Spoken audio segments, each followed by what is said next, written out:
حیض و نفاس والی عورت کیا کھانا وغیرہ بنا سکتی ہے؟ اس کے بارے میں شریعت ہمیں کیا حکم دیتی ہے؟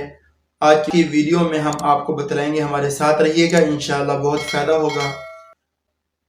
اور اللہ کی رضا کے لیے اس ویڈیو کو شیئر کریں تاکہ کوئی مسلمان بھائی اس کو سمجھ کر عمل کر سکے۔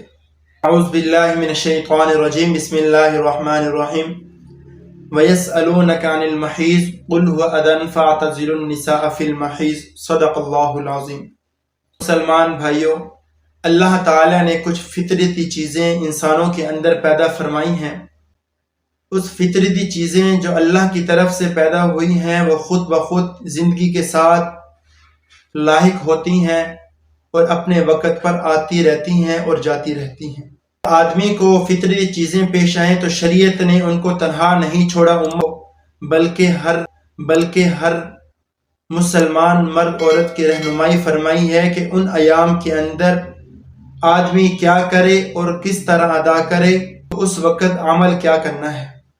تو اس کے بارے میں اللہ کے محبوب علیہ السلام کا ارشاد گرامی ہے کہ حیض و نفاس والی عورت کھانا بھی بنا سکتی ہے، سحری بھی بنا سکتی ہے، افطاری بھی بنا سکتی ہے، کپڑے بھی دھو سکتی ہے، ہر کام کاج کر سکتی ہے، لیکن جن چیزوں سے اللہ کے محبوب نے منع فرمایا ہے ان کے قریب نہیں جا سکتی۔ جن چیزوں سے منع فرمایا ہے وہ کون سی چیزیں ہیں، انشاءاللہ ہم اگلے ویڈیو میں ہم آپ کو بتلائیں گے۔ یہ ایک فطرتی چیز ہے عورت کے اندر اللہ نے جو پیدا فرمائی ہے،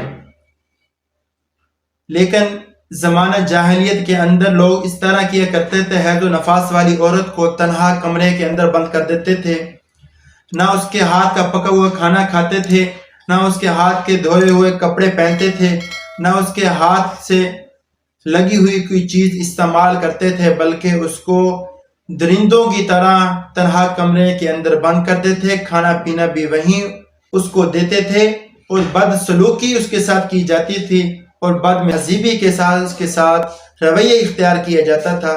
اس لیے اللہ کے محبوب نے امت کو سبق سکھلایا، امت کے اندر شعور پیدا فرمایا، تعلیم دی، تو وہی لوگ جو پہلے اس چیز کو برا سمجھتے تھے لیکن بعد کے اندر وہی اللہ کے محبوب علیہ السلام کی تعلیمات پر عمل کرنے لگے۔ فرماتے ہیں یہ ایک گندگی ہے، گندگی سے دور رہو۔ آدمی حیض و نفاس کے اندر بیوی کے قریب نہیں جا سکتا، ہم بستری نہیں کر سکتا۔ اما عائشہ صدیقہ رضی اللہ تعالی عنہ فرماتی ہیں کہ اللہ کے محبوب علیہ السلام سر مبارک حیض کی حالت میں دھویا کرتی تھی، کھانا وغیرہ بنا کر دیا کرتی تھی۔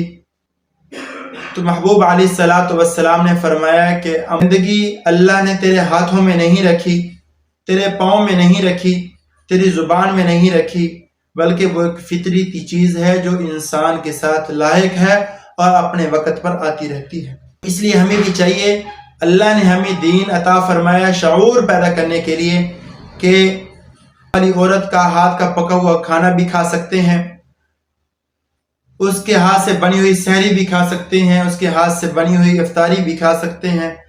فرمایا کسی قسم کی کبھی بات نہیں، بلکہ گندگی اس کے اس حصے میں ہے نہ کہ باقی جسم کے اعضاء میں۔ اس لیے اللہ سے دعا ہے کہ اللہ تعالی ہمیں دین متین کو صحیح سمجھ کر اور دینی مسائل کو صحیح سمجھ کر عمل کی توفیق عطا فرمائے۔ آخر دعوانا ان الحمد للہ رب العالمین۔